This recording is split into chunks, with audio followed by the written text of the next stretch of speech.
ایک نوجوان لڑکا حضور کی بارگاہ میں حاضر ہوتا ہے، عرض کرتا ہے یا رسول اللہ صلی اللہ علیہ وسلم کھجوروں کا میرا ایک باغ ہے اور میں چاہتا ہوں کہ وہاں اس باغ کے ارد گرد ایک دیوار بناؤں، لیکن یا رسول اللہ صلی اللہ علیہ وسلم میرا ایک پڑوسی ہے، ہمسایہ ہے، اس کا درخت درمیان میں آ گیا ہے، اگر میں وہ دیوار بناتا ہوں تو اس کا درخت دیوار کے اندر آتا ہے اور دیوار ٹیڑھی ہو جائے گی، یا رسول اللہ صلی اللہ علیہ وسلم میں نے اس سے کہا ہے یہ درخت مجھے بیچ دو، وہ بیچتا بھی نہیں، میں نے پہلے کہا مجھے دے دو، اس نے کہا نہیں دوں گا، میں نے کہا بیچ دو، وہ بیچنے کے لیے بھی تیار نہیں ہے، یا رسول اللہ صلی اللہ علیہ وسلم میری مدد فرمائیے۔ اب وہ یتیم تھا، حضور کی بارگاہ میں حاضر ہوا، نبی کریم صلی اللہ علیہ وآلہ وسلم نے فرمایا اس پڑوسی کو بلاؤ، حضور کی بارگاہ میں حاضر ہوا، حضور نے فرمایا یہ درخت دے دو اس کو، اس نے کہا میں نہیں دیتا یا رسول اللہ صلی اللہ علیہ وسلم، وہ غصے میں تھا، بہت ناراض تھا کہ اس بچے نے حضور کی بارگاہ میں شکایت کیوں کر دی، حضور نے ارشاد فرمایا اس کی رقم لے لو، پیسے لے لو، یہ درخت بیچ دو، اس نے کہا میں بیچتا بھی نہیں ویسے بھی نہیں دیتا، حضور اکرم صلی اللہ علیہ وآلہ وسلم نے ارشاد فرمایا، مسند امام احمد بن حنبل کی روایت ہے،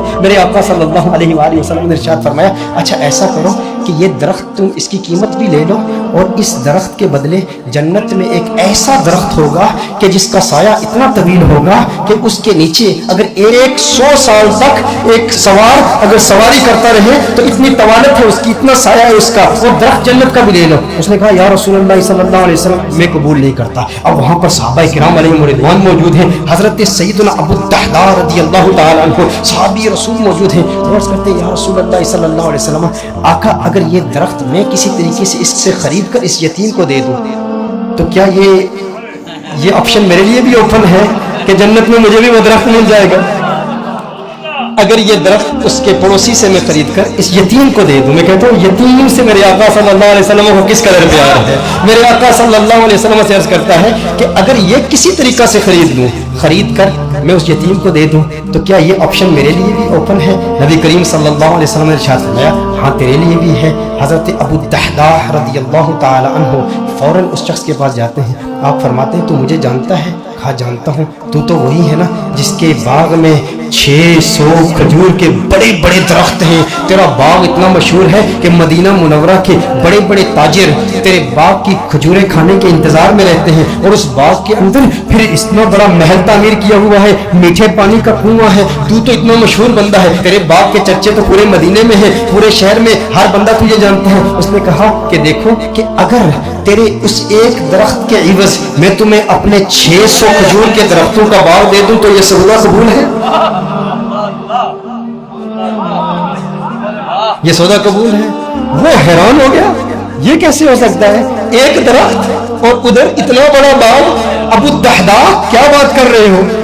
کیا واقعی یہ سودا کرنا چاہتے ہو؟ ابو الدحداء رضی اللہ تعالی عنہ نے فرمایا بالکل، وہ میرا پورا باغ تیرا، 600 کھجور کے درخت ہیں، اس میں ایک بڑا ہی خوبصورت محل ہے اور اس کے گرد ایک بڑی نمایاں دیوار ہے جو مدینہ منورہ میں دور دور سے نظر آتی ہے۔ کہا وہ بھی تجھے دے دوں گا، وہ محل بھی تیرا، وہ ساری کھجوروں کے درخت بھی تیرے، وہ سارا باغ بھی تیرا، کس کے عوض؟ ایک درخت۔ کہا ٹھیک ہے، اور حضور کی گواہی میں یہ سودا ہوتا ہے۔ اب ابو الدحداء رضی اللہ تعالیٰ عنہ فوراً وہاں سے جاتے ہیں، اب ان کی جو زوجہ ہے وہ اس باغ کے اندر ہے، باہر سے آواز دیتے ہیں اپنی زوجہ کو، ہے ام دحداء ذرا باہر آؤ باہر آؤ، میں نے اس باغ کو بیچ دیا ہے۔ اب ام دحداء جانتی ہیں یہ بہت بڑا تاجر ہے، بہت بڑا بزنس مین ہے، خسارے کا سودا نہیں کرتا، کبھی خسارے کا سودا نہیں کرتا۔ ام دحداء نے کہا ہے وہ دحداء کیسے سودا کیا ہے؟ کہا جنت کے ایک درخت کے عوض میں نے بیچا ہے۔ اب دیکھو میرے دوستوں، اب دیکھو ام دحداء وہ نیک بخت خاتون، وہ خوش قسمت خاتون، اس کی عظمتوں کو سلام۔ آج آپ سوچیں کہ اگر آپ کی بیوی ہوتی اور آپ اپنے گھر جاتے اور اپنی بیوی سے کہتے ارے سنتی ہو باہر آ جاؤ باہر آ جاؤ، گھر سے باہر نکلو، یہ گھر اللہ کی راہ میں دے دیا ہے، وہ کہتی ارے ابھی تو یہ نیا ٹی وی رکھا ہے، ابھی کچھ زیورات رکھے ہیں، زیورات تو نکالنے دو، ارے نادان انسان تو نے کیا کیا، گھر ہی اللہ کی راہ میں دے دیا۔ ابو الدحداء رضی اللہ تعالیٰ عنہ نے باہر سے آواز دی، کہا ایک جنت کے درخت کے عوض۔ ام دحداء نے یہ بات سنی، کہا تو نے بڑے منافع کا سودا کیا ہے، بہت منافع کا سودا کیا ہے۔ ام دحداء فوراً اپنے بچوں کو پکڑ کے اس گھر سے باہر نکلتی ہے، باغ سے باہر نکلتی ہے، اب ننھے بچوں کے ہاتھ میں کچھ کھجوریں بھی ہیں، کھجوریں ان کے ہاتھ سے نکال کے کہتی ہے اب یہ کھجوریں ہماری نہیں ہیں، میں نہیں چاہتی کہ کوئی ایک کھجور اللہ کے راہ میں دیے گئے مال سے میں اپنے جیب میں رکھ لوں، تو لے لے، کہیں اس کی وجہ سے جنت کے درخت میں ہمیں خسارہ نہ ہو، کہیں جنت کے درخت سے محروم نہ ہو جائے۔ ساری کھجوریں لے کر باغ کے اندر رکھ جاتی ہے۔ کہا کہ اس کا ایک ننھا بیٹا تھا، اس کے منہ میں ایک کھجور تھی،